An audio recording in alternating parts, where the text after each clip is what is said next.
Imagine waking up tomorrow to a world without electricity, without communication. This is the reality of an EMP attack. But what exactly is this threat? An electromagnetic pulse, or EMP, is a burst of electromagnetic radiation. It might sound like something straight out of a sci-fi movie, but this is real-world science, and it's been around since the dawn of the atomic age. In essence, an EMP happens when a nuclear explosion occurs high in the atmosphere. The blast releases gamma rays, which then interact with air molecules to produce a powerful electromagnetic field. This field can overload and damage electrical circuits on a massive scale, leading to widespread power outages and the failure of electronic devices. Now you might be thinking, surely this is just theoretical, right? Unfortunately, the destructive potential of EMPs is far from theoretical. Back in the Cold War era, both the US and the Soviet Union conducted high-altitude nuclear tests, which inadvertently caused EMP effects. In one such test by the US, codenamed Starfish Prime, streetlights were blown out some 900 miles away in Hawaii, and numerous satellites in low Earth orbit were damaged or destroyed. In more recent times, EMPs have been studied and simulated by defense organizations and scientists worldwide, and the findings are sobering. A high-altitude EMP detonation over a populated area could result in a near-instantaneous and potentially long-lasting blackout. Imagine, if you will, a sudden curtain of darkness falling over a city, a state, or even an entire country. Cars stalling in the streets, planes falling from the sky, hospitals losing power, the internet and cell networks going down. It's a chilling thought, isn't it? So, an EMP attack is not just a possibility, it is a very real threat that could change life as we know it. And while the probability of such an event may be low, the potential consequences are so catastrophic that it's a scenario we cannot afford to ignore. So buckle up, folks, we're just getting started on this journey to understanding the EMP threat and how to prepare for it. The aftermath of an EMP attack is immediate and catastrophic. What happens in the first 24 hours? Imagine one moment you're living your daily life and the next, everything goes dark. The electricity that powers your home, your devices, your city, gone in the blink of an eye. Your car engine dies mid-journey, signaling the abrupt halt of transportation systems. The humming of electricity replaced by an eerie silence. This is the immediate impact of an EMP attack. The loss of electricity is just the start. Our digital world relies on electronic communication, from cell phones to the internet to radio broadcasts. An EMP attack wipes this out, severing connections, leaving us in a state of isolation. The world suddenly feels a whole lot larger and a whole lot scarier. Now imagine the emergency services we take for granted. The police, fire, and ambulance services, all paralyzed as their communication systems collapse. The safety nets we've come to rely on vanished. In the face of such sudden and drastic changes, panic sets in. Confusion spirals as people try to understand what's happening. The lack of communication fuels fears, rumors spread, and the initial public reaction is a mix of fear and disbelief. The grocery store down the street is in chaos as people scramble for supplies. The gas station is a scene of desperation as people try to fuel their cars, not realizing that modern vehicles with their reliance on electronics are just as powerless as the rest. The hospitals, once a beacon of hope and safety, are plunged into darkness. Life-saving equipment lies dormant and the staff are hampered by the lack of light and communication. The first 24 hours are a time of chaos and uncertainty. As the sun sets, the world is darker than it's ever been, both literally and metaphorically. The silent cityscape, devoid of the usual hum of electricity, stands as a stark reminder of our vulnerability. The world as we knew it has changed, and society begins to grapple with the new reality. As the days go by, the situation only worsens. How does society fare in the first week following an EMP attack? Imagine waking up to a world where the hum of electricity has gone silent. In the first week following an EMP attack, the sudden loss of power has a domino effect, leading to a rapid depletion of essential resources. The shelves of grocery stores are emptied in a matter of hours as citizens scramble to gather food and water. Gas stations, unable to pump fuel without electricity, run dry, bringing transportation to a standstill. Meanwhile, the strain on law enforcement and emergency services is immense. With communication systems down, coordinating efforts to maintain order becomes an uphill battle. And as the days pass without any sign of power restoration, emergency services are stretched to their limit and beyond. In this time of crisis, there's a heightened sense of fear and uncertainty. As resources dwindle and desperation grows, the thin veneer of civility begins to crack. The first signs of social unrest start to surface. There are reports of looting, and sporadic incidents of violence break out as people fight over dwindling supplies. This, my friends, is the chilling reality of the short-term aftermath of an EMP attack. The first week is a critical period, a time when the initial shock gives way to harsh realities. It's a time when the comforts and conveniences we've taken for granted are stripped away, leaving us to grapple with the basics of survival. This grim picture isn't meant to instill fear, but to underscore the importance of preparedness. In a world thrown into chaos by an EMP attack, the ability to adapt and survive becomes paramount. It's about having a plan in place, knowing how to source and ration essential resources, and understanding how to navigate the breakdown of social order.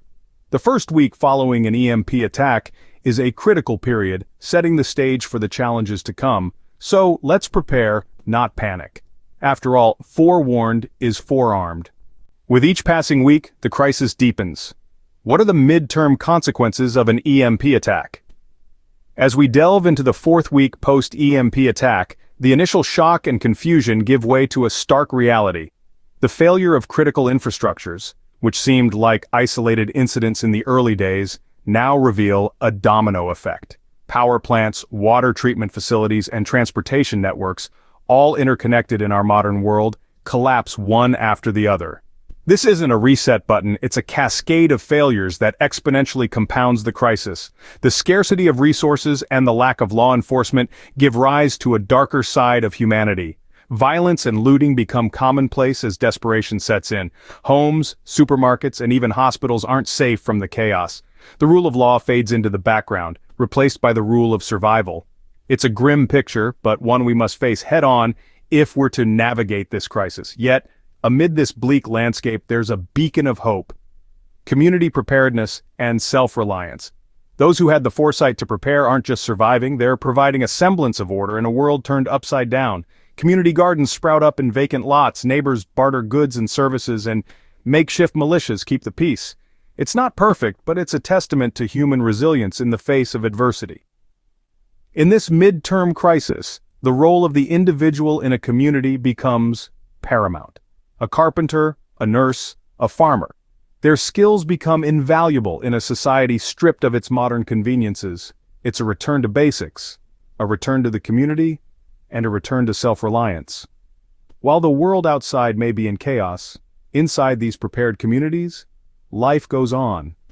A month into an EMP attack, society as we know it has fundamentally changed. It's a sobering thought, but it's not the end. It's a challenge, a test of our resilience and adaptability. And as we've seen throughout history, it's a test we're capable of passing. As months go by, the full extent of the EMP attack becomes clear. What are the long-term consequences? Let's delve into this, shall we?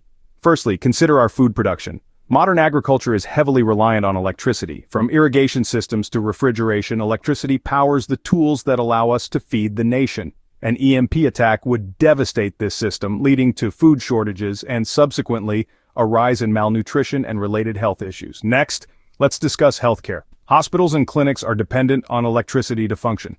Medical equipment, patient records, temperature-controlled medications, all would be compromised, leading to a healthcare crisis. Even routine treatments would become high-risk endeavors, and more complex procedures, well, they might become a thing of the past. Economically, the nation would be brought to its knees. Without electricity, businesses would grind to a halt. No more electronic transactions, no more global trade. Millions would be out of work, and with the collapse of the banking system, people's life savings could evaporate overnight. Now, you may be thinking, what about government aid? Well, let's set some realistic expectations. In a situation of this magnitude, government resources would be stretched thin, response times would be prolonged, and aid might not reach everyone. The usual safety nets may simply not be there. And then there's the challenge of surviving without electricity. We've become so accustomed to our electrically powered comforts that it's hard to imagine life without them. But in a post-EMP world, we'd be forced to adapt. We'd need to relearn old skills and adopt new ways of doing things. In the long term, an EMP attack would push us into previously unimaginable scenarios. It's not about fear-mongering, but about understanding the severity of such an event. This understanding is key to our preparedness and ultimately, our survival. Surviving an EMP attack is not impossible. What are the key strategies for preparation? Let's dive in. First and foremost, knowledge is power. Understand the nature of an EMP, its effects, and how to mitigate its impact. This includes understanding basic electronic principles, how to identify vulnerable electronics, and how to shield them effectively. Next, focus on the essentials. Stockpile a supply of food, water, and medicine that will last you for at least 6 months. Remember, in the aftermath of an EMP attack, these basic necessities will become scarce. Another important aspect is developing skills that don't rely on electricity. This may include learning how to cook over an open fire, how to purify water, and how to navigate without GPS. Now let's talk about tools. You'll want to have a set of manual tools on hand, as electric tools will be useless after an EMP. Think along the lines of handsaws, manual drills, and basic gardening tools. How about protecting your electronics? One way to shield vulnerable devices is by storing them in a Faraday cage, a container that blocks electromagnetic fields. You can purchase a commercial Faraday cage or build one yourself using common household items. Energy source is another concern. Solar panels are a great investment, but remember, they too need protection from an EMP. Don't forget to shield your solar panels and their wiring. Communication is key in times of crisis. Consider investing in a hand-cranked or solar-powered radio. This will be your lifeline to the outside world, allowing you to receive updates and news. Lastly, don't underestimate the power of community. Establish a network of trusted neighbors and friends. In times of crisis, there's strength in numbers. So there you have it. By investing in these key items and skills, and taking steps to reduce your vulnerability, you're preparing yourself for a potential EMP event. Remember, preparation is not about fear, but about empowerment. With the right preparation and mindset, you can significantly increase your chances of surviving an EMP attack.